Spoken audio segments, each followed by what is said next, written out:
Welcome back to the main events of Italian diplomatic activity abroad.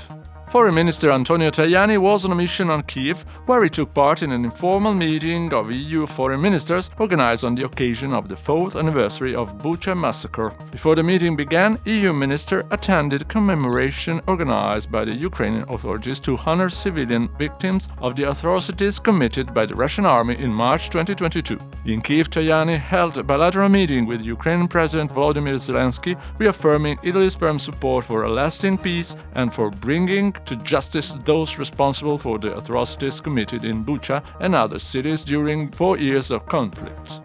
The foreign minister also confirmed that Italy remains determined to maintain strong pressure on Russia, pushing for the approval of a new EU sanctions package and for the implementation of the €90 billion loan agreed at the European Council last December. During the mission, the foreign minister also met at the Italian embassy with representatives of Italian companies operating in Ukraine, praising their resilience and sense of responsibility in remaining in the country. Economic relations between Italy and Ukraine remain strong, with trade reaching €4.5 billion in 2025, mainly in machinery, pharmaceuticals and the food industry.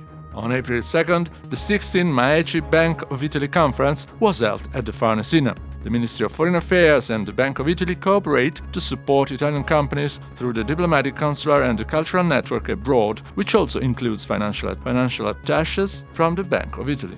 The conference was opened by Governor Fabio Panetta and Mr. Tajani, whom in his speech addressed the economic consequences of the war in the Middle East. We are grappling with the impact of energy prices on our productive fabric, starting with the most energy-intensive sectors, especially agriculture. We are thinking about the consequences for us of the fertilizer freeze, but also for the poorer economies of countries like Africa. If a crisis like this were to continue, it would lead to increased migration flows. So it's becoming a situation that, needless to say, is absolutely complicated. The issue was also the focus of a meeting chaired by Minister Tajani and Environmental Minister Gilberto Pichetto Fratin in the new expert room at the Farnesina. The meeting with Italy's partner and major business associations reviewed support measures for Italian companies operating in international markets most affected by recent geopolitical tensions.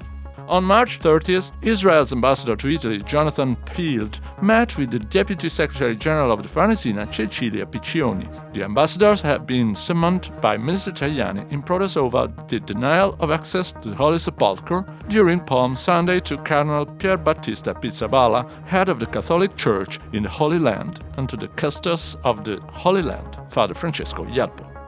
Deputy Foreign Minister Edmondo Cirielli attended ceremonies at Quirinale where new ambassadors presented their credentials to President Sergio Mattarella. These included ambassadors from Portugal, Hungary, France, Bulgaria, Venezuela and Vietnam. From March 24th to 27th, a mission of the Italian Development Cooperation System took place in Kenya, a priority country for Italian cooperation and the Mattei Plan, with the aim of strengthening and expanding the strategic partnership. Key outcomes included the launch of the Coffee Training Center under the ACT Coffee program and the reinforcement of the Green Cities initiative focused on sustainable waste management, green urban development and improved food system in Nairobi and Kisumu.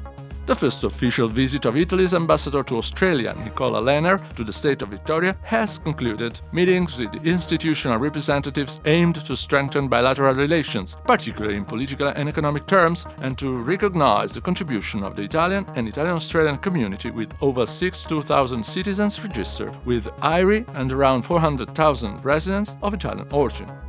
The Italian Cultural Institute in Tunis hosted the international project by Christian Chironi titled My House is a Le Corbusier, in which the artist temporarily lives in buildings designed by the Franco-Swiss architect around the world, with the latest stop being a Villa Bezot in Tunisia. The initiative is part of the 10th edition of Italian Design Day in the world.